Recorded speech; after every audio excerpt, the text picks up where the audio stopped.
tema muy importante en la parte de neumología. Últimamente, después del COVID-19, ha habido, se podría decir, un aumento de esta patología. Principalmente por el hecho de que el COVID-19 ha sido una enfermedad, una pandemia que ha gatillado muchas enfermedades, ¿ya? Por ejemplo, el COVID-19 ha gatillado pacientes que eran prediabéticos, los ha vuelto diabéticos. A los diabéticos les ha gatillado sus insuficiencias renales, sus neuropatías diabéticas. En pacientes con patologías respiratorias obstructivas leves han evolucionado a asmas bronquiales severos, EPOC moderado, etc., ¿no? Entonces, el EPOC también ha aumentado mucho en nuestra población por el aumento del consumo de cigarrillos principalmente, y segundo, por la inhalación de gases orgánicos e inorgánicos que pueden lesionar la vía respiratoria, principalmente por la urbanización de nuestra ciudad. Mientras más va creciendo la ciudad, va aumentando la polución, o sea, la contaminación medioambiental, y eso mismo va desencadenando daño pulmonar a largo plazo, ¿no? Entonces, esta enfermedad ha aumentado, con respecto, va aumentando la población, ¿no? Ahora, otro detalle muy importante, esta enfermedad ya se la conocía hace mucho tiempo. El problema es que no se la diagnosticaba, ya que, por ejemplo, en la época cuando mis padres eran jóvenes, o los padres de ustedes, puede ser que algunos hayan tenido EPOC, pero no sabían, por el hecho de que no había los métodos diagnósticos, ¿ya? A todos se los ha tratado empíricamente. Incluso hay algunos colegas actualmente que lo siguen tratando empíricamente, algo que yo reniego bastante, porque no tiene la culpa un pobre abuelo de 80 años que tose, que por el hecho de ser viejo, venga un especialista y le diga: usted tiene EPOC porque tose mucho. Solo por el hecho de ser de la tercera edad, ¿ya? Entonces, no es eso. Hay varios criterios que vamos a ir mencionando y vamos a ir dilucidando por obvias razones, ¿no? Bueno, entonces, el concepto de EPOC. La enfermedad pulmonar obstructiva crónica se caracteriza por una limitación persistente del flujo aéreo, progresiva, asociada a inflamación de las vías respiratorias por exposición a agentes externos nocivos, principalmente el tabaco, ¿no? Entonces dice que es a causa de una inflamación pulmonar persistente, ¿no?, que se desencadena la limitación del flujo aéreo. Por ende, esta limitación del flujo aéreo no es reversible, muy distinto al asma bronquial, que también es una limitación del flujo aéreo, pero es reversible. Ustedes administran broncodilatadores y el flujo aéreo vuelve a ser igual que al comienzo. En cambio, en el EPOC, la administración de broncodilatadores no mejora mucho la limitación del flujo aéreo. La enfermedad pulmonar obstructiva crónica es ahora una de las 3 principales causas de muerte en el mundo, y el 90% de las muertes ocurren en países de ingreso medio-bajo. Por el mismo hecho de que, bueno, hay que ver un efecto socioeconómico, incluso hasta para el ocio, tiene sus extractos sociales. Por ejemplo, los que son de clase baja, clase media, ¿cuáles son sus medios de ocio más comunes en nuestra sociedad? Beber, fumar, principalmente, ¿no? Y en cambio, el medio de ocio de la clase alta, lo mismo, pero acompañado de comida. En el caso de la bebidas destiladas que hacen menos daño a la parte hepática, y en el caso de los cigarrillos, de mayor calidad, que también disminuye el daño al pulmón. O sea, se van dando cuenta que los extractos sociales también nos indican más o menos cómo podría ser la patología que cursa el paciente. Hay que tomar en cuenta que también los extractos sociales bajos compran a veces hasta el tabaco puro, se fabrican sus propias pipas, y por último también los cigarrillos de acceso muy bajo económicamente, por ejemplo el famoso casino que fuman en todo el campo, porque creo que la cajetilla cuesta 2 pesos. Y bueno, a los que he escuchado que son fumadores dicen, a los que son fumadores, como se podría decir, ya expertos, dicen que el casino es lo peor que puede existir, que te deja amarga la boca, que te deja un sabor feo, etc.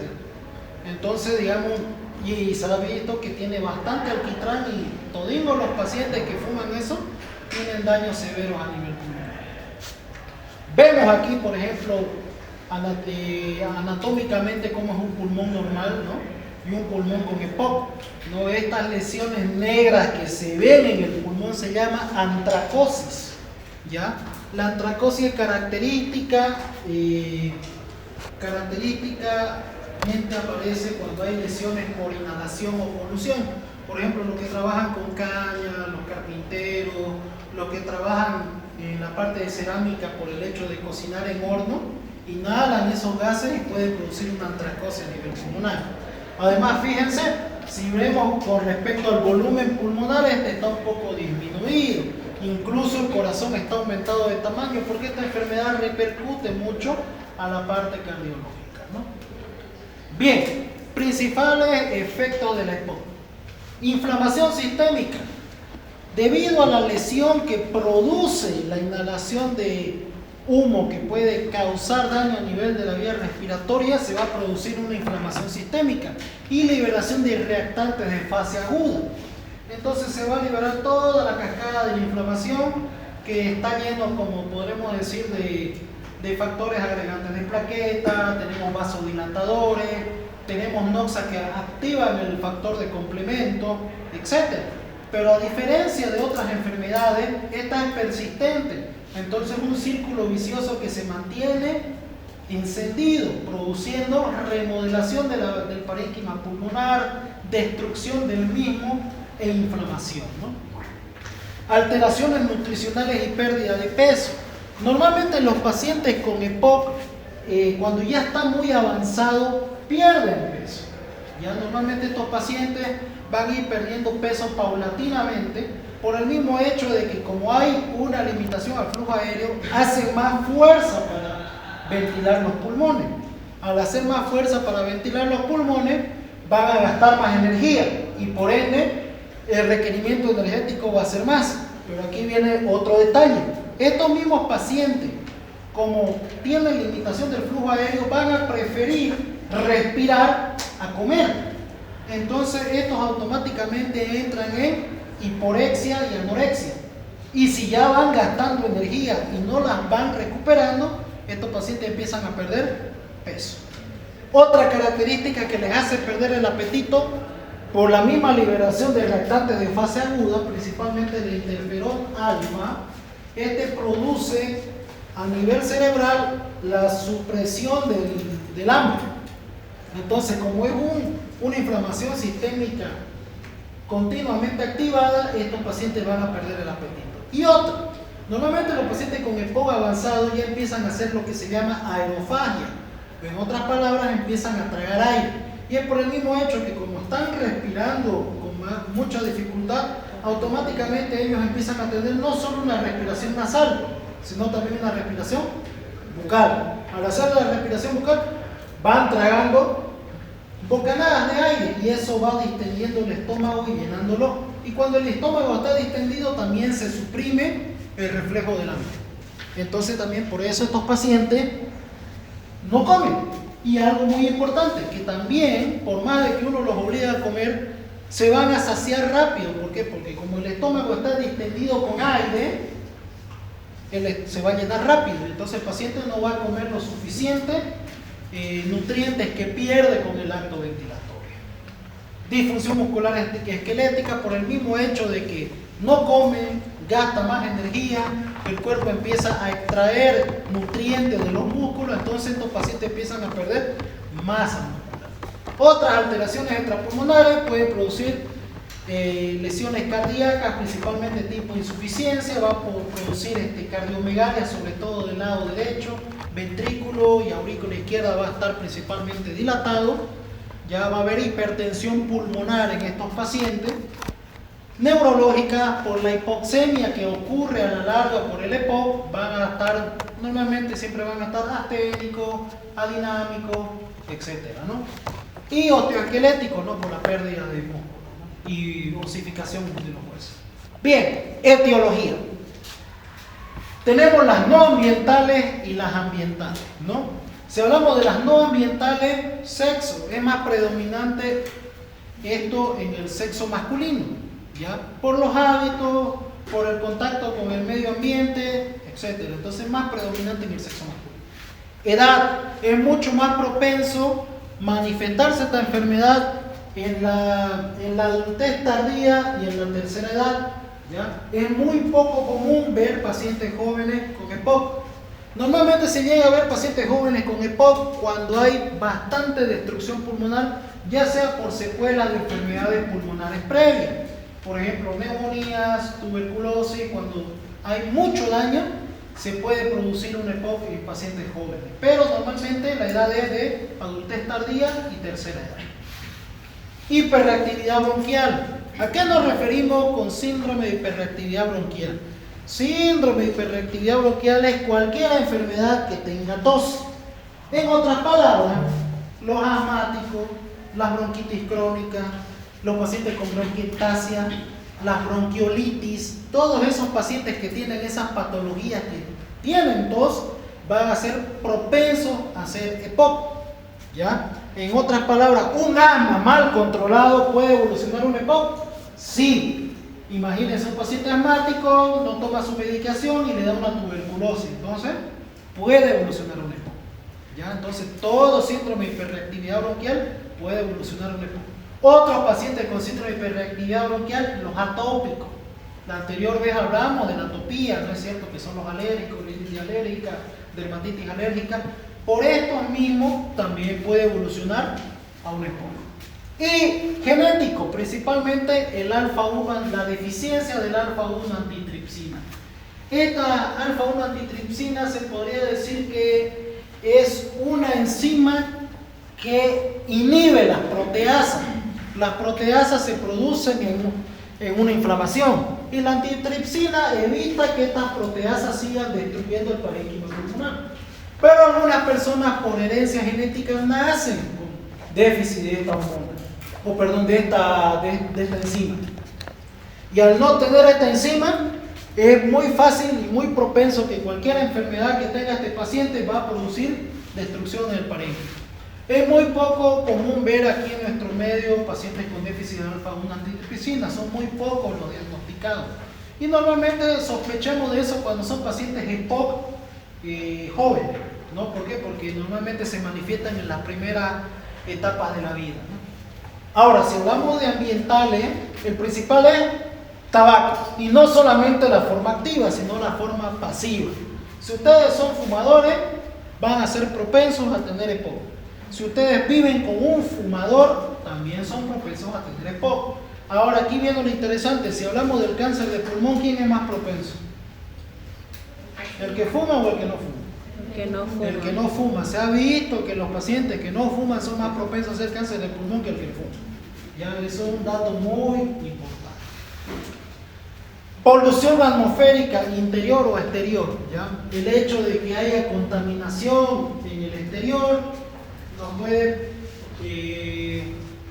puede predisponer a enfermedades de EPOC. No solamente el humo, a veces los humos del escape, el ambiente laboral donde trabajar, qué sé yo, trabajar en aceite fino, leer esos vapores, inhalar esos vapores calientes que pueden dañar tu parénquima pulmonar. Si trabajas en el ICE norte, en la región de frigoríficos, esos cambios de temperatura bruscos también. Si trabajas en panadería, por más de que estés trabajando con harina, la inhalación de esa harina y el almidón daña el parénquima pulmonar. Si sos zapatero, sos carpintero, trabajas en la mueblería, si trabajas como ingeniero informático o técnico de computación, arreglando computadoras, y el soldador es un mito que suelta el soldador 10 hectáreas, daña el pulmón, o sea, muchas cosas. Los mineros, o sea, todo puede producir EPOC.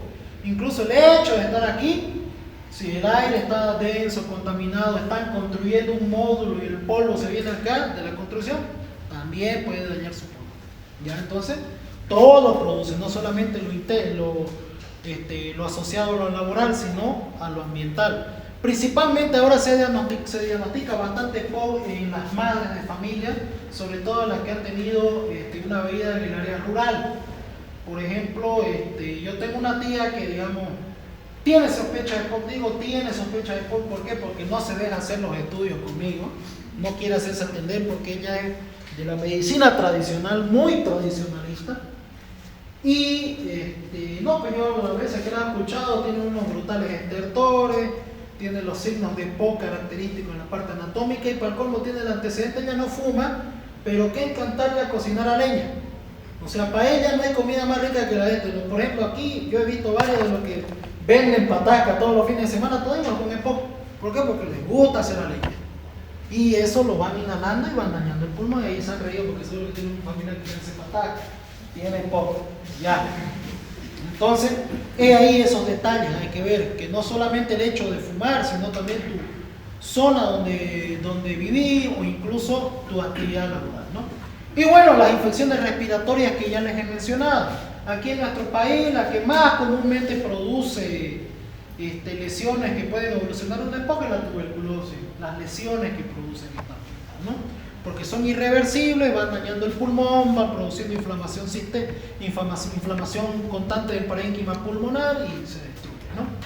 Bueno, fisiopatológicamente, normalmente cuando una anoxia inflamatoria o un gas es inhalado, siempre va a producir una inflamación pulmonar a nivel local y después general del parénquima pulmonar. Para eso también van a contribuir a esa inflamación pulmonar los factores predisponentes del huésped. ¿Cuáles son los factores predisponentes? Los que mencionamos anteriormente, los no ambientales y los ambientales, ¿no? Bueno, normalmente cuando hay una inflamación pulmonar va a producirse un estrés oxidativo y la liberación de proteasa, que eso es clásico de una inflamación sistémica. Pero nuestro cuerpo siempre va a tener los famosos antioxidantes y antiproteasa que van a cortar el estrés oxidativo y las proteasas. Pero cuando esta anoxia sobrepasa los mecanismos antioxidantes y antiproteasas, se produce la histopatología propia de la EPOC, que es destrucción del parénquima pulmonar, inflamación de los bronquios, hipersecreción bronquial y pérdida de la elasticidad pulmonar. ¿Ya? Y bueno, normalmente los mecanismos de reparación, si estos de aquí se cortan, se producen. Pero como en este caso la inflamación pulmonar supera los mecanismos de reparación, se da la histopatología propia de la EPOC. Ahora, punto clave en general. La EPOC es una enfermedad común, prevenible y tratable. ¿Cómo previenen? Evitando fumar, usar barbijo en lugares donde haya contacto con algún tipo de gas orgánico o inorgánico, etc. Tratable porque tiene un tratamiento adecuado. Mientras más antes se trata y evitamos que evolucione la enfermedad, mucho mejor para el paciente. Los síntomas respiratorios más comunes incluyen disnea, tos y producción de esputo. Eso es un dato muy importante.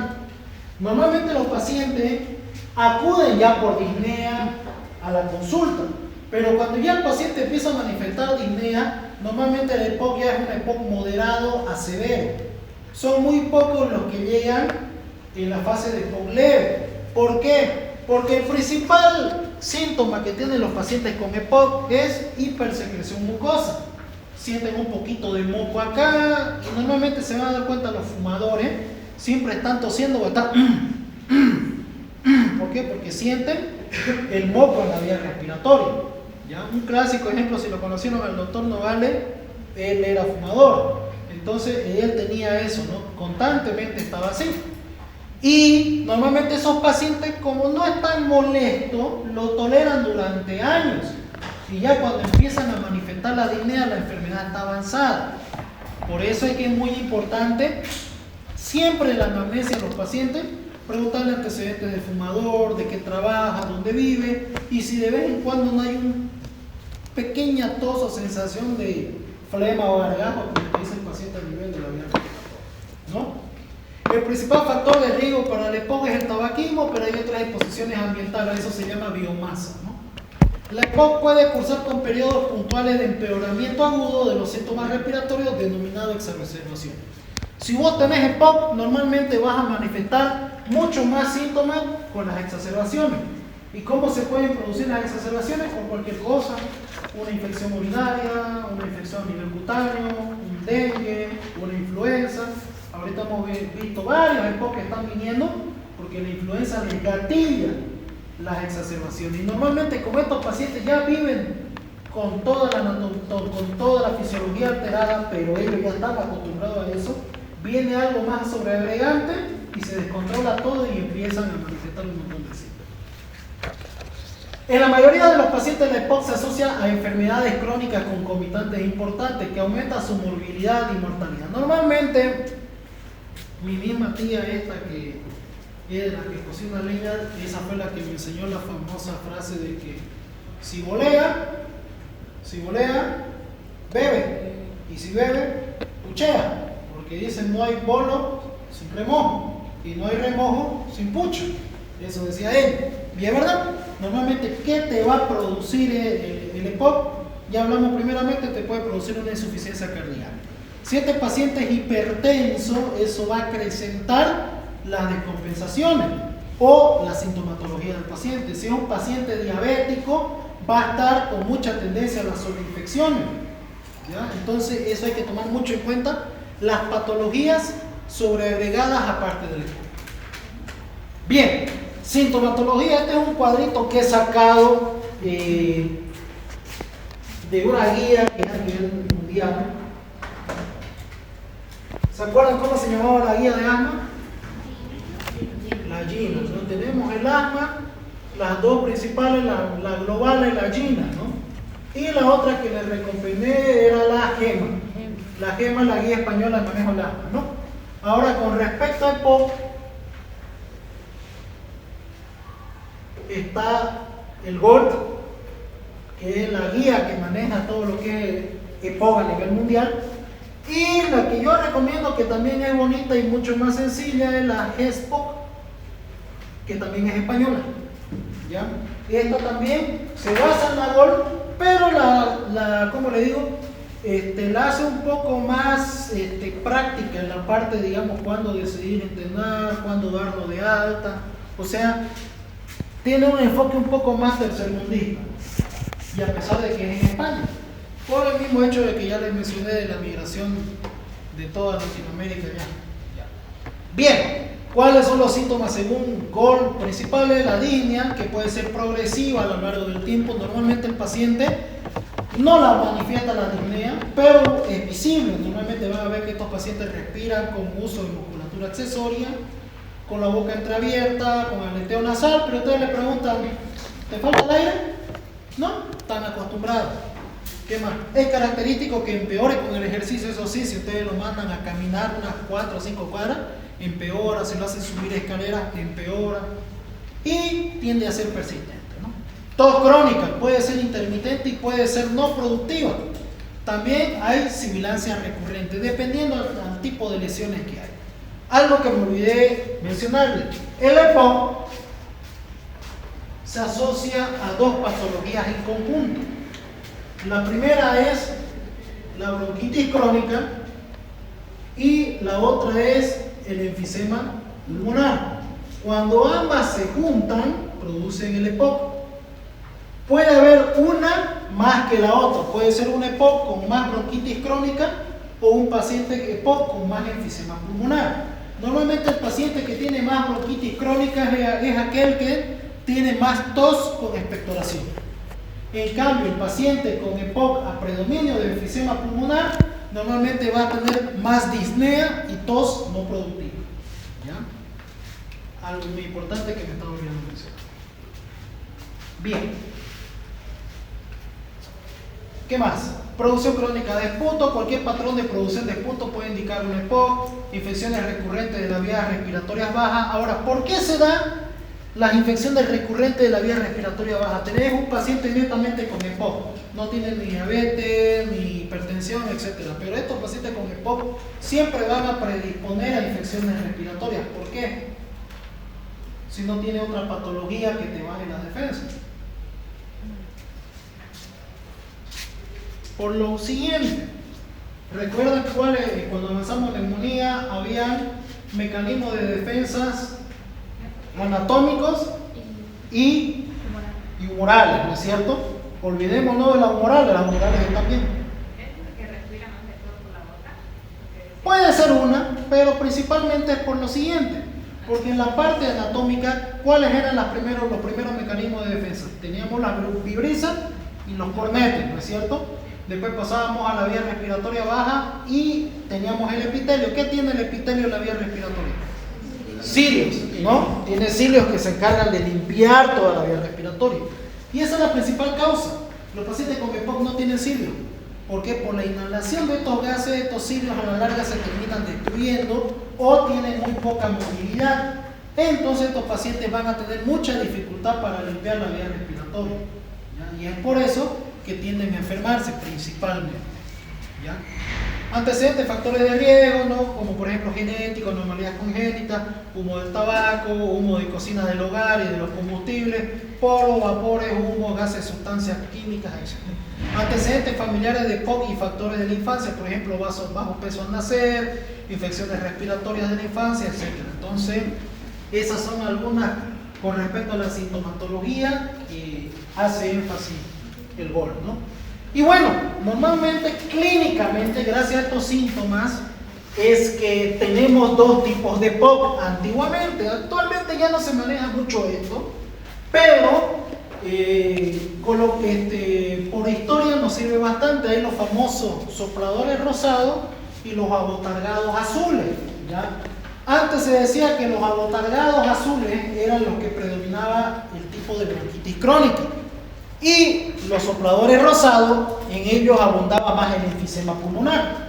Pero ahora ya no, se ha visto en los últimos estudios que ambos pacientes pueden tener la misma cantidad, la misma predisponencia de estas dos patologías. Y es más, normalmente cuando se hacen sopladores rosados es cuando ya la enfermedad está muy avanzada, ya cuando está en fase terminales como EPOC severo y muy severo.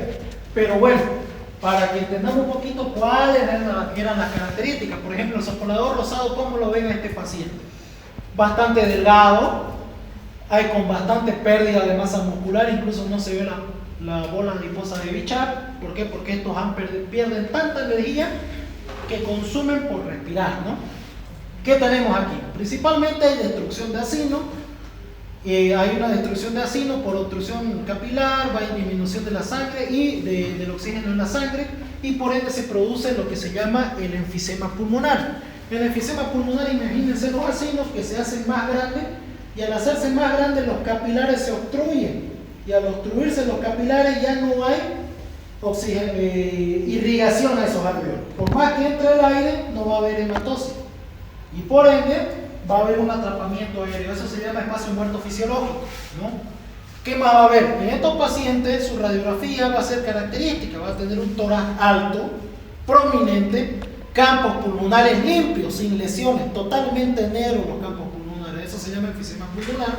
Y va a tener la característica de corazón en gota o en lágrima. El corazón, de ser así como una gotita, se va a hacer como una gota alargada y a veces colgante. El diafragma también se lo va a ver plano. ¿Por qué? Porque estos pacientes, para tratar de meter aire, aplanan más el diafragma para aumentar el diámetro torácico, ¿no? ¿Qué otra característica vemos? Normalmente tienen el signo del trípode, porque el esternón, el manubrio, el esternón y el apófisis sifoide se ve muy bien, y entonces se ve bien la división de estos, ¿no? Normalmente estos pacientes hablan frases cortas. ¿Por qué? Porque no puedo hablar mucho, doctor, dicen así, hablan cortito, frases cortas, y prefieren respirar a hablar y comer, por lo que mencionamos anteriormente. Como les cuesta meter el aire, entonces van a preferir no comer, no hablar, y van a preferir respirar. Esto a la larga va a producir caquexia, pérdida de masa muscular. Normalmente a nivel del tórax va a haber atrapamiento de aire, o sea, va a estar hiperinsuflado, ¿no? Son esos pacientes que son flacos con el tórax amplio, ¿ya? ¿Qué más? Tienen disnea severo, el alivio depende del aire que saque. Normalmente, como estos tienen atrapamiento aéreo, estos pacientes van a tratar de hacer más expiraciones para botar ese atrapamiento aéreo que queda ahí, ¿no? También esto va a disminuir la presión de dióxido de carbono, etc. También por el uso de musculatura accesoria quema energía y aumenta la caquexia. Entonces ese es el famoso soplador rosado, ¿ya? Como le digo, antes se creía que era el EPOC que predominaba el enfisema, ahora se dice que estos sopladores rosados son cuando el EPOC está muy avanzado. Y luego tenemos el abotargado azul. Se creía antes que este era el que predominaba la bronquitis crónica. Ahora, si algunos dicen que son las fases iniciales, la característica fisionómica, son pacientes con el tórax ensanchado, pero a la vez esos son gorditos, ¿no? ¿Y qué es lo que pasa en estos pacientes? Normalmente estos pacientes tienen inflamación a nivel bronquial con hipersecreción mucosa.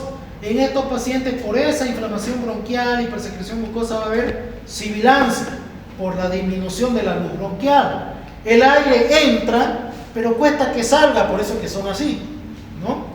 Y eso va a producir una obstrucción. ¿Qué más?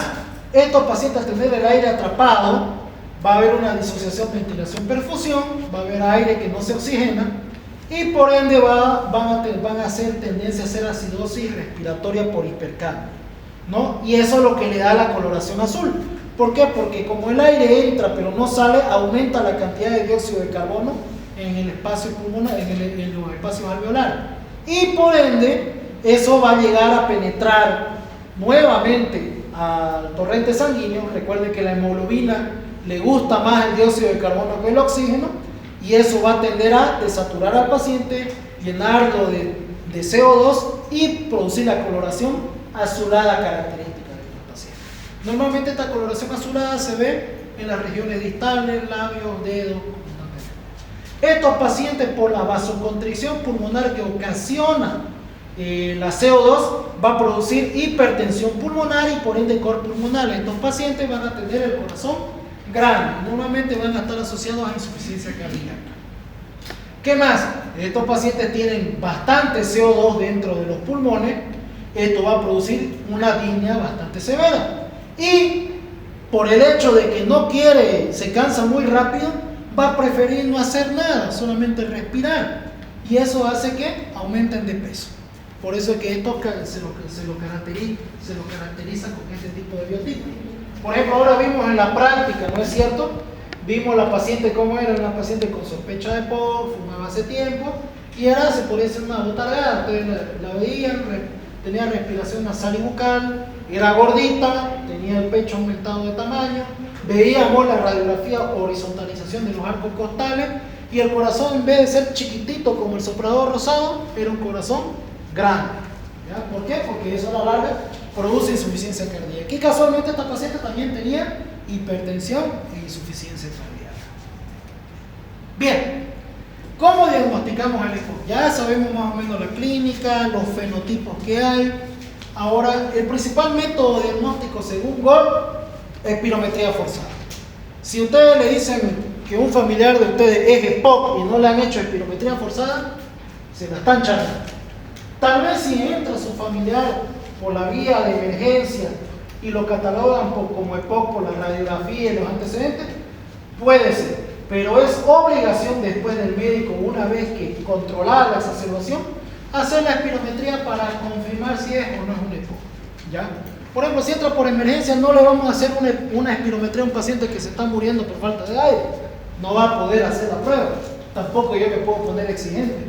Pero una vez que el paciente está compensado, se puede hacer la espirometría y con eso confirmar si es un EPOC, ¿no? ¿Qué más? Tomografía axial computarizada. ¿Qué de raro ven en esta tomografía? Se ve así como una celda, ¿no? De color negro, como mosaico y poco intersticio.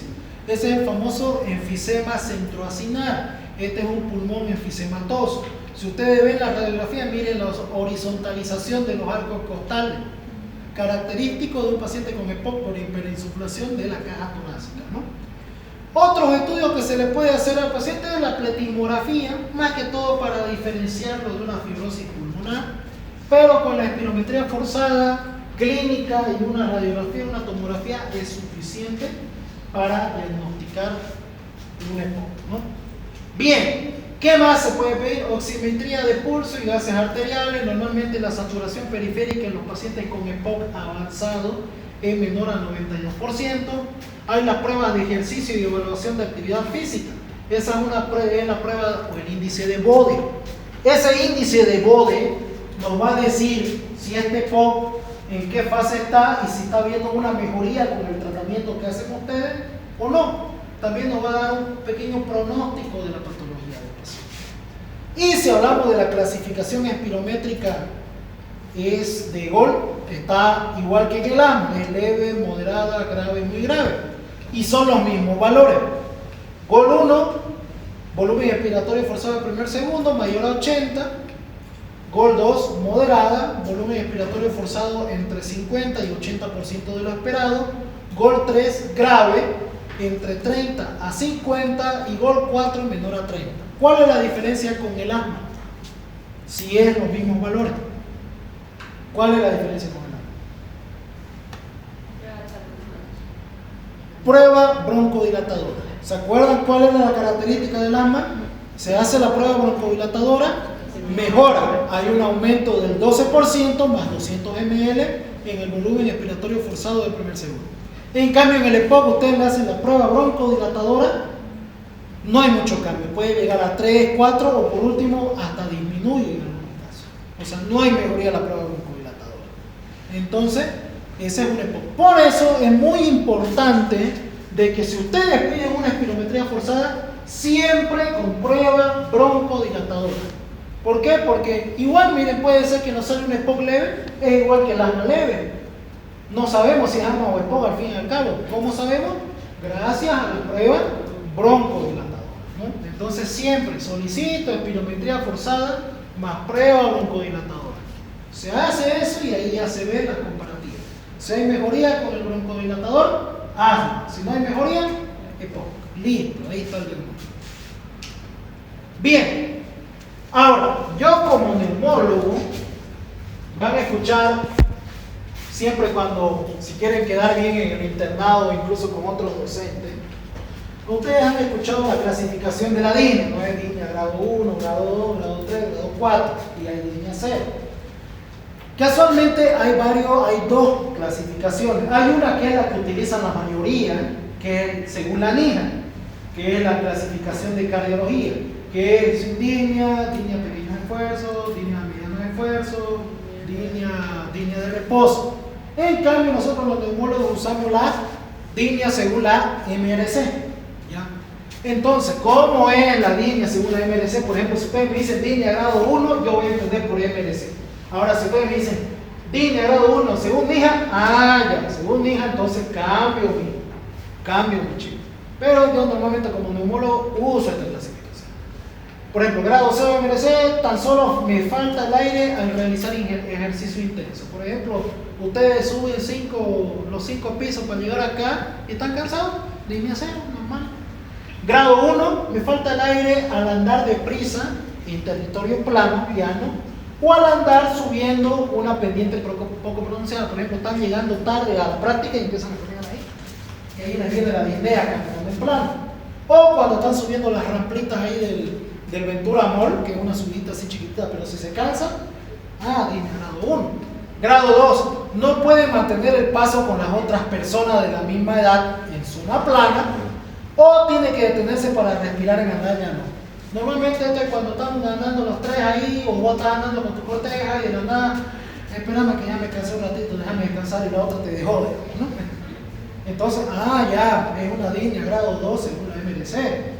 Muy distinto a la NIHA, ¿no es cierto? Esto hace comparaciones con actividades cotidianas. Grado 3, me tengo que parar a respirar después de andar unos 100 metros o después de andar pocos minutos en llano. Camino una cuadra y, espérame un ratito. Entonces, esa es una DINE. Grado 4, tengo demasiada dificultad respiratoria para salir de casa o me cuesta respirar al vestirme, desvestirme, comer. Esa ya es la grado 4. Muy distinto a la NIHA. ¿Ya? Todo el mundo sí maneja la NIHA en el exterior. Aquí en todas las otras materias, en el internado manejan NIHA. Pero si hablan con un neumólogo, usan MRC. Conmigo usan MRC. Ahora, si quieren usar NIHA, me dicen, doctor, DINE grado 1 según NIHA, ya bien, yo les entiendo. Ahora, primero veamos esa tablita, porque esto es muy importante para saber qué hacer con el paciente. Esta es la CAT, esta es una evaluación que se hace también al paciente para dar un buen diagnóstico y tratamiento del EPOC. Bueno, por ejemplo, este test se lo pueden dar, por ejemplo, lo pueden hacer ustedes mentalmente, o por último se compran una hojita y le dicen al paciente mientras espera la consulta que vaya tachando, ¿no? Por ejemplo, nunca toso, 0, 1, 2, 3, 4, 5. O sea, si es 0, nunca tose. Si es 5, estoy muy triste porque sigo tosiendo siempre. Y así, va valorando muchas cosas.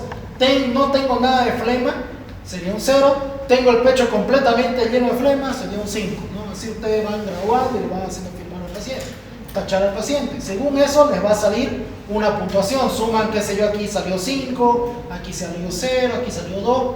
Van sumando todo eso, ¿no? Y bueno, esta es otra escala que es el índice de Bode, que esta es para ver cómo va yendo el tratamiento de su paciente, incluso para ver la intensidad, ¿no? Por ejemplo, Bode viene de índice de masa corporal, de obstrucción de la vía respiratoria, esto es con la espirometría, de las líneas según la escala de la MLC y las exacerbaciones que tiene el paciente. Por ejemplo, si tiene un índice de masa corporal mayor a 21 es 0.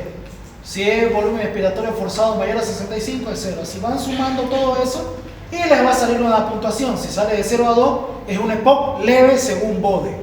Si le sale de 3 a 4, EPOC moderado según Bode. Y lo mismo, ¿no? Si es de 5 a 6, grave, y si es de 7 a 9, muy grave. Ahora, ¿qué también toma en cuenta el Bode? Si ustedes quieren, quitan las exacerbaciones graves, si está en consultorio, y en vez de exacerbaciones graves, le aumentan la prueba de los 6 minutos. ¿Ya? ¿En qué consiste esta prueba? Durante 6 minutos lo hacen caminar al paciente. Y si es mejor, por ejemplo, si este consultorio aquí mide 10 metros, le decimos durante 6 minutos, vaya y vuelva. De aquí para allá. Ustedes saben que de aquí a allá hay 10 metros. Entonces, camina durante un rato, ya voy 10 metros, doctor. Vuelvo otra vez, llega allá, ya voy 10 metros, doctor, ya son 20. Y así. Y casualmente en el momento que se canse, por ejemplo en los 3 minutos, ay, me cansé. ¿Cuánto andó?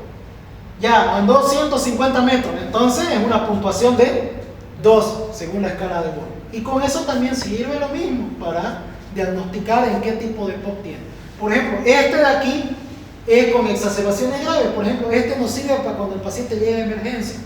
Ahora, si está en consulta, cambian a las exacerbaciones graves por prueba de los 6 minutos. Lo hacen marchar durante 6 minutos. No es necesario que camine rápido, que camine a su velocidad.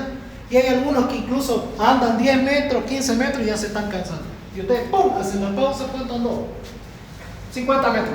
50 metros. ¿Cuánto es aquí? Menor a 149, un Bode 3. ¿Me entendieron? Sí, ya. Bien, aquí tenemos la radiografía. Parece marcador permanente esta desgracia, ¿no? Ya. Tenemos la radiografía. ¿Qué vemos de raro en esta radiografía?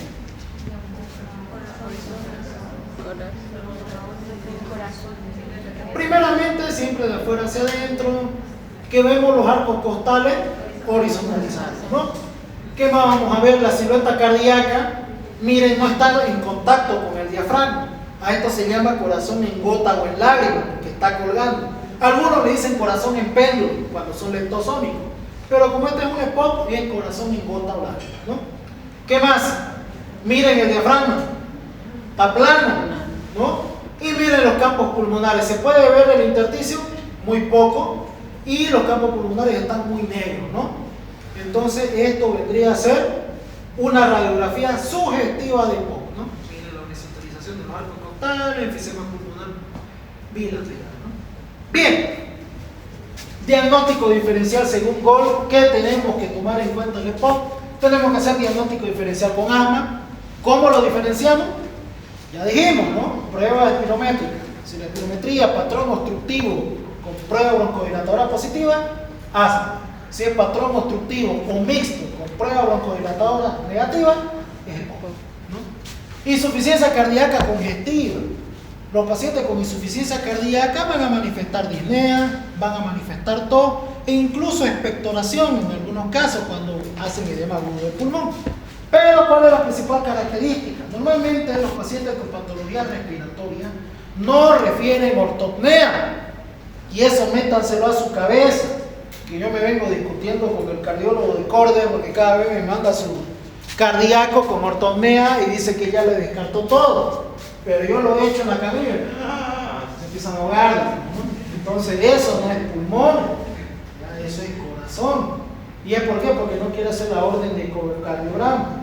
Y ya cuando le hicieron el ecocardiograma salió que estaba con una insuficiencia mitral. Entonces ahí está. Entonces, y eso tomen en cuenta. Bronquiectasia. Las bronquiectasias son dilataciones de los bronquios que tienden a producir hipersecreción mucosa y por ende van a producir tos. Pero normalmente las bronquiectasias no generan disnea, pero sí generan tos. Y normalmente son de tipo purulenta en algunos casos. Tuberculosis, ¿no? Obviamente la tuberculosis, como produce inflamación de todo el parénquima pulmonar, va a manifestar disnea, va a manifestar tos. Si le hacen espirometría a un tuberculoso, va a salir con patrón mixto o obstructivo severo con prueba broncodilatadora negativa. ¿Por qué? Porque la tuberculosis le está inflamando todo el pulmón, entonces hay que aprender a diferenciar eso. Bronquiolitis obliterante, normalmente esto se ve en niños, o también en algunos jóvenes donde los bronquios reaccionan a cualquier cambio o inhalación de humo, ¿no? Y está la panbronquiolitis difusa, que esta no es muy común, ¿no? Pero hay que aprender a hacer los diagnósticos diferenciales de esa. Bien, factores pronósticos de la EPOC. Hay los factores pulmonares, por ejemplo, extrapulmonares y mixtos. Por ejemplo, si un paciente tiene un volumen expiratorio forzado de moderado en adelante, o sea, severo o muy severo, hay ciertas probabilidades de que esta EPOC siga progresando e incluso empeore. Si un paciente usted lo diagnostican en la fase de EPOC leve, va a ser mucho más fácil controlarlo y con mejor pronóstico. En otras palabras, si es un EPOC leve, con una buena medicación, va a tener una buena calidad de vida. Va a toser de vez en cuando, pero una calidad de vida buena, va a poder hacer ejercicio, va a poder hacer sus cosas, va a poder valerse por sí mismo. En EPOC moderado también, pero el problema con el EPOC moderado, que ya es la línea que nos traza, de que si yo no lo controlo bien a este paciente, ya va a ser irreversible. Ya va a ser muy difícil manejarlo y ya el pronóstico de vida y la calidad de vida va a disminuir. Presión arterial de oxígeno. Si un paciente mantiene las presiones arteriales de oxígeno normales, va a tener una buena calidad de vida, pero si empiezan a bajar, por ejemplo, a 60, a 50 de PO2, ya es un indicativo de que este paciente está progresando y va a terminar siendo oxígeno dependiente. ¿Ya? Una gasometría es muy importante. Hipertensión pulmonar. Mientras el paciente no tenga hipertensión pulmonar, la sintomatología y las exacerbaciones van a ser menos comunes. ¿Ya? Si ya aparece la hipertensión pulmonar, eso nos indica que ya hay insuficiencia cardíaca y por ende la sintomatología como disnea va a ser mucho más aumentada. Entonces, normalmente todo paciente EPOC que ustedes diagnostiquen tienen que solicitarle ecocardiograma. Si no quieren solicitarlo ustedes, lo mandan al cardiólogo, paciente con EPOC, solicito valoración con ecocardiograma. Entonces ellos van a ver si, digamos, amerita algún tipo de medicación o ya está entrando a una insuficiencia de válvula pulmonar, ¿no? Y luego está la disnea.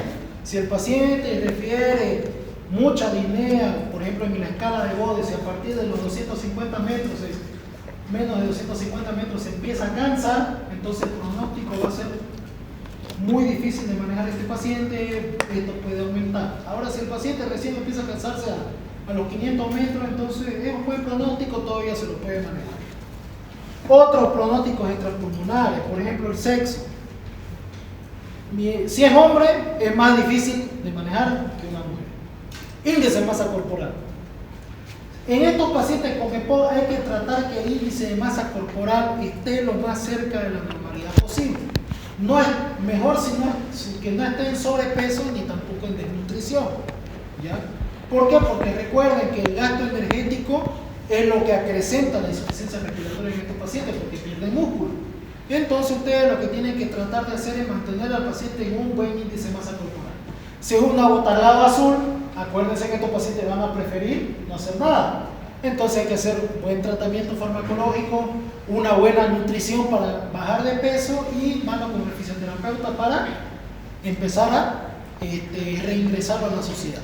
Lo mismo con los sopladores rosados, nutricionistas con buenas dietas que no produzcan saciedad ya que no hagan que el estómago se llene rápido porque si no no van a querer comer, también fisioterapia, etc. ¿no? Normalmente a eso se les hace nutriciones hiperproteicas con suplementos más para que ganen peso y ganen músculo sin tener que comer mucho.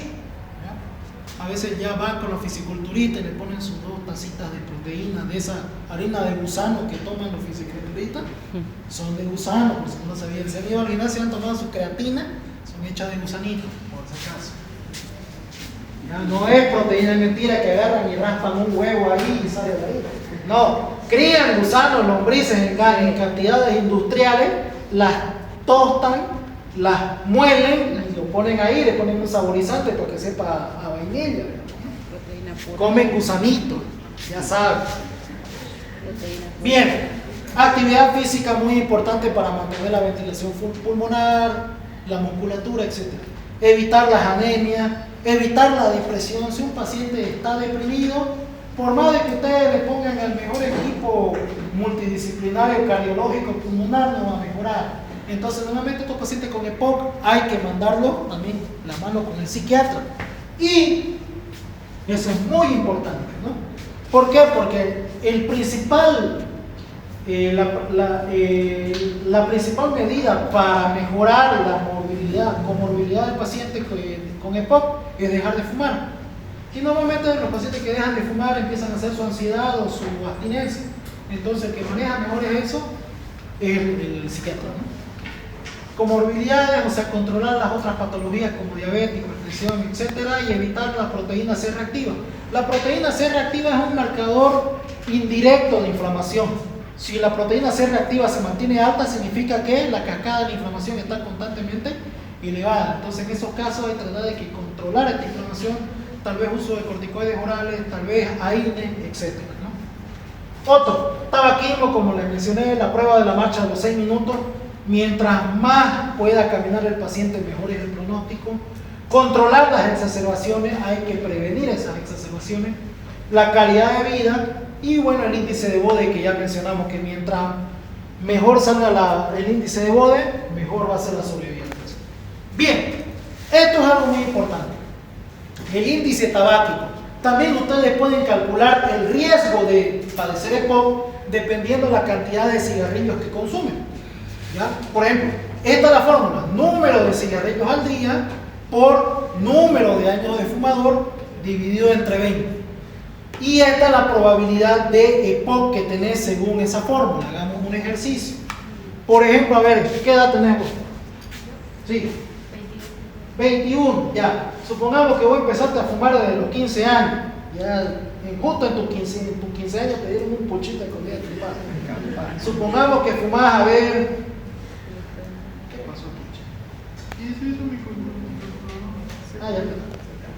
Supongamos que 15 años, los 21 años son 6 años de fumador, ¿no es cierto? Supongamos que de ahí en adelante empezaste a fumar 3 cigarrillos diarios. Ya multiplicamos por 3, nos sale 18. Dividido entre 20, 0.9. Tu probabilidad de hacer EPOC es nula. Pero ahora, supongamos, llevas 6 años de fumador, te tiras 2 cajetillas diarias. ¿Cuánto vienen por cajetilla? 20 cigarrillos por cajetilla, pero se tira 2, 40. ¿Ya? Entonces 40. Eso nos va a salir 240 dividido entre 20. 12. ¿Qué riesgo sale? Moderado, ¿no? Entonces, mientras más años, más cigarrillos fume, hay el riesgo de padecer EPOC. Seguro que alguno de aquí ya está sacando el cálculo y ya se está soltando, porque ya deben estar por lo menos algunos aquí moderados, ¿no? ¿Ya? Ahora, incluye el vaping. Se ha visto que el vaping hacen EPOC más rápido que con el cigarrillo. ¿Ya? O sea, antes, por ejemplo, los cardiólogos lo recetaban el vaping para que el paciente deje de fumar y así mejore la hipertensión arterial. Pero se dieron cuenta que hacen EPOC y fibrosis pulmonar mucho más rápido, así que no hay un índice todavía para calcular eso, pero normalmente lo que hacen la mayoría es todo este resultado multiplicarlo por 3. Y ese es el índice cuando fuman vaping. Y ahí se van a dar cuenta que es mucho peor. Claro que cuando sueltan el vaping es más rápido volver a la normalidad. pero si no lo sueltan a tiempo es irreversible. Ya, entonces esto es muy importante, capaz que entra al examen. Esto se llama número de cajetillas año. El resultado es la cantidad de cajetillas al año que consume el paciente. ¿Ya? Tratamiento. Está el tratamiento farmacológico. Solamente lo voy a mencionar porque ya lo vimos en la parte de asma. No están los broncodilatadores beta-2 agonistas, están los anticolinérgicos, están las metilxantinas, y estas se dividen en acción corta, prolongada y ultra prolongada. Eso lo vimos en la anterior clase, ¿no? Si hablamos de broncodilatadores anticolinérgicos, están los SAMA, que son de corta duración, y los LAMA, que son de larga duración, ¿no? Si hablamos de los beta-2 agonistas, están los SABA de corta duración, los LABA de larga duración, y algunos los clasifican como ULABA a los de ultra larga duración, ¿no? Hemos visto en la anterior clase, ¿no? Metilxantina normalmente se utiliza la teofilina. Ahora, aminofilina yo lo he resaltado porque hay algunos criminales contra la vida humana que siguen usando aminofilina. ¿Ya? La aminofilina ya se descontinuó su uso a nivel mundial hace 20 años. O sea, cuando yo tenía 14 años se dejó de usar esto. Eso era el año 2004. Ya no se usa la aminofilina. Pero aquí en Bolivia se van a dar cuenta que muchos usan la aminofilina. ¿Por qué? Porque no se actualizan. La aminofilina, al igual que la teofilina, es un broncodilatador, relaja la musculatura lisa. Pero el problema es que la aminofilina tiene mucha afinidad con el tejido cardíaco y produce unas arritmias brutales. ¿Ya? Algunos llegan a usar la aminofilina porque ya no saben qué darle a una crisis asmática que llevó a tubo o a un EPOC. Pero se ha visto que no mejora casi nada y más bien también produce falla renal. Entonces no es recomendable, está prohibido el uso de aminofilina. Si ustedes agarran literatura brasilera, ya la aminofilina igual se ha descontinuado. Es más, si usas aminofilina, el paciente tiene todo el derecho de demandarte por negligencia médica en Brasil, ¿no? Aquí no.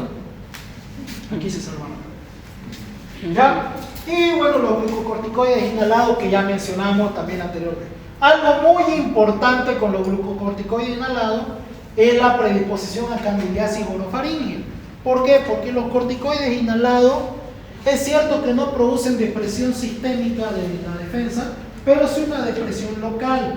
O sea, puede producir depresión local, y como la cavidad bucal no es estéril, es sucia, ustedes si mantienen el corticoide inhalado ahí, puede producir formación de aftas, llagas, micosis orofaringea principalmente. Entonces hay que tomar mucho en cuenta.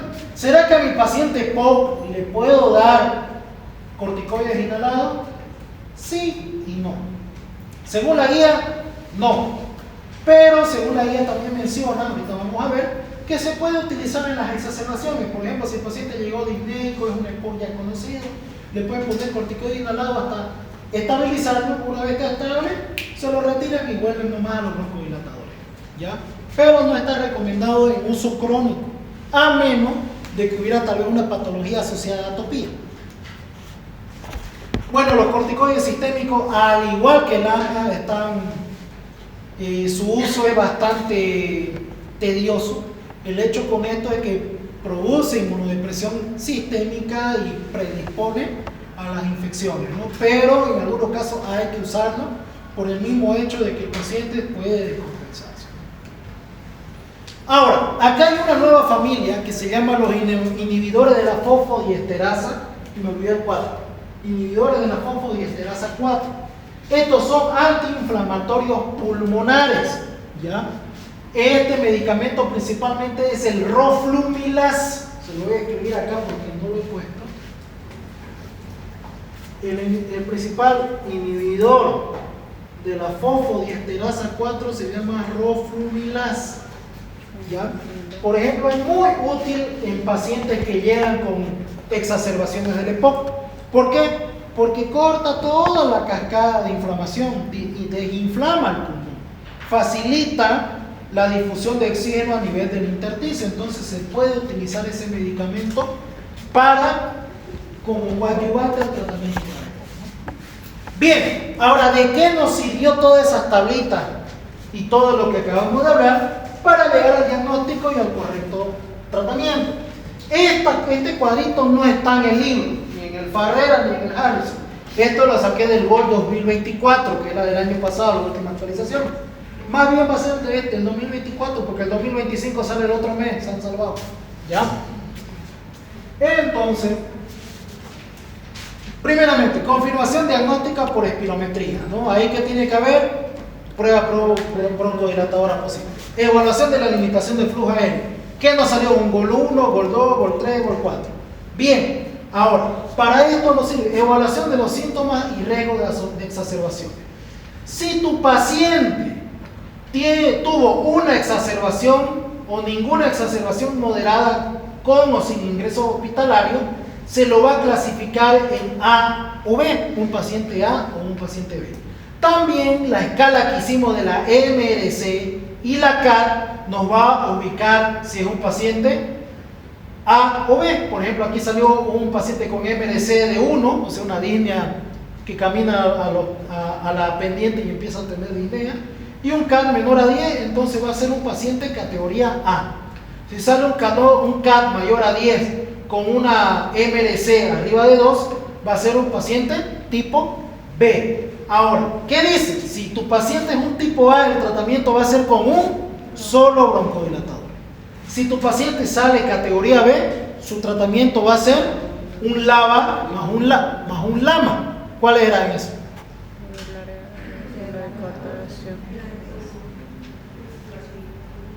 Anticolinérgicos de larga duración más un beta 2 agonista de larga duración, ¿no? Ahí entonces pueden usar el bromuro de tiotropio más un salmeterol, o pueden usar el bromuro de tiotropio más un formoterol, o el glicopirronio más un formoterol, ¿ya? Para eso es. O si tiene plata, un indacaterol más un bromuro de tiotropio, ya que son de larga duración. Con eso se hace el tratamiento. Ahora, la terapia con un solo inhalador puede ser más conveniente y efectivo que múltiples inhaladores. ¿Por qué? Resulta que aquí en Bolivia, por ejemplo, tenemos el bromuro de tiotropio, pero no tenemos solitos los beta 2 agonistas, no hay solitos salmeterol, no hay solitos formoterol, siempre vienen asociados a corticoides. Pero si ustedes van al exterior van a encontrar como estos tipos de inhaladores de acá, como este redondito de acá, donde vienen los dos juntitos. Siempre es mejor darlo junto en un solo spray. ¿Por qué? Porque a veces los pacientes no logran acordarse, ay, tengo que usar este spray y después usar este. Se acobardan. Mejor siempre es tratar de dar una sola presentación. Entonces, en esos casos es mejor utilizar eso. Ya en todo caso, si no, ni modo, hay que darle con corticoide inhalado, pero, ojo, recordarle al paciente siempre enjuague bucal posterior al uso de los inhaladores por el corticoide, para que no quede. Bien. Ahora, si tu paciente tuvo más de 2 exacerbaciones moderadas con un ingreso hospitalario, ya se lo califica directamente en paciente categoría E. Ahí el tratamiento va a ser LABA más LABA, o sea, 2 broncodilatadores anticolinérgicos, o un broncodilatador beta 2 agonista más un anticolinérgico más un corticoide inhalado. ¿Ya? Este es el tratamiento que más se usa. Corticoide inhalado más beta 2 agonista más anticolinérgico de larga duración, ¿ya? Por ejemplo, vienen en combinaciones, por ejemplo, vienen glicopirronio, formoterol más budesonida. Así vienen en los sprays, en algunos vienen así. ¿Qué más dice? La terapia con un solo inhalador puede ser más conveniente y efectivo que múltiples inhaladores. Eso es algo que siempre recalca. Porque la mayoría de los enfermos de EPOC son de la tercera edad, y así como algunos se acobardan de tomar tabletas y otros están usando un dispositivo y otro, ¿no? Se acobardan. Bien, exacerbación. En caso de exacerbaciones persistentes, en caso de monoterapia con broncodilatadores de acción prolongada, se recomienda escalar a LABA, un LABA más un corticoide inhalado, ¿no? En pacientes con exacerbaciones con LABA y LAMA, se sugiere escalar a LABA más LAMA más corticoide inhalado, o sea, 3 medicamentos. 2 broncodilatadores más un corticoide inhalado. Añadir roflumilaz o acitromicina si el recuento de eosinófilo en sangre es mayor a 100 células. Eso es muy importante. Los eosinófilos ayudan, producen remodelación del parénquima pulmonar. Si hay eosinofilia en los laboratorios de un paciente con EPOC, es recomendable usar roflumilaz. acitromicina, y si en todo caso no hay acitromicina, claritromicina. Ahora, ¿por qué este antibiótico? Porque aparte de ser antibiótico, tanto la acitromicina como la claritromicina tienen función antiinflamatoria a largo plazo. Normalmente las dosis que se da, por ejemplo, con claritromicina, que es la que más uso, doy 500 miligramos lunes, 500 miligramos miércoles, 500 miligramos viernes. Eso durante un mes para producir desinflamación. En el caso de la acitromicina, 500 miligramos el primer día, 250 el segundo día y de ahí 250 cada 2 días, ¿ya? Durante un mes. Criterios de internación. ¿Cuándo van a internar a un paciente? Síntomas graves como el empeoramiento súbito de la diarrea en reposo, frecuencia respiratoria elevada, insuficiencia respiratoria aguda, aparición de nuevos signos físicos, por ejemplo, cianosis, edema periférico, falta de respuesta a una exacerbación al tratamiento médico inicial, presencia de comorbilidades graves y apoyo domiciliario insuficiente. Tratamiento no farmacológico. Por ejemplo, en estos pacientes ya se tiene que pensar en oxigenoterapia, o sea, oxígeno domiciliario. Cuando usamos bigotera nasal o mascarilla en domicilio, por ejemplo, si la presión arterial de oxígeno es menor a 55, por ejemplo, ya su paciente está sano, salió de la exacerbación, pero mantiene saturaciones bajas, entonces hacemos gasometría. Si la gasometría sale con una PO2 menor a 55, ya es indicatorio de oxígeno domiciliario. ¿Qué más? O saturación menor a 88%. ¿Ya? O si aparte de eso viene asociado con una insuficiencia cardíaca derecha o una eritrocitosis o policitemia, ¿no? BNI son esas mascarillas que te ayudan a botar todo lo que es el dióxido de carbono. Normalmente esto se utiliza en terapia intensiva, pero también hay BNI domiciliario, como el que pueden ver en este caso. Por ejemplo, si son pacientes que tienen en su gasometría una hipercapnia mayor a 45 de manera constante, o en todo caso tienen acidosis respiratoria, es indicativo que estos pacientes duerman con BNI en su casa, ¿ya? ¿Cuáles son las contraindicaciones del uso de BNI? Parada respiratoria, inestabilidad cardiovascular, si hay mucha somnolencia del paciente, riesgo a broncoaspiraciones, cirugía facial, anomalía nasofaringe, etc., ¿no? ¿Qué más? Rehabilitación respiratoria, que se va a hacer fisioterapia, cirugía de resección parcial pulmonar. Cuando hay mucho enfisema y es localizado, se puede sacar pedazos del pulmón para disminuir el grado del EPOC. Trasplante pulmonar, si ya llega a un EPOC severo en otros países, ya los preparan para un trasplante pulmonar. Dejar de fumar es muy importante. E inmunizaciones periódicas. Estos pacientes siempre hay que mandarlos a vacunar. Neumonía, COVID, influenza, etc. Por ejemplo, aquí están todas las vacunas que se tienen que tomar. Y bueno, ¿cuándo dan de alta hospitalaria al paciente? Cuando el paciente es capaz de usar sus broncodilatadores y lo entiende, porque es muy importante que sepa usar. Eso es algo con lo que yo me topo a veces. Los colegas les recetan los broncodilatadores, pero no le explican cómo hacer la inhalación y hacen como la del Dr. House, o ahí al cuello. Créanme que hay unos que sí son buenos, porque yo le dije a la paciente, hágase. No es chiste, es verdad. Terapia con beta 2 bonita de acción corta se necesita con una frecuencia inferior a 4 horas, y bueno, todos estos parámetros que lo van a ver.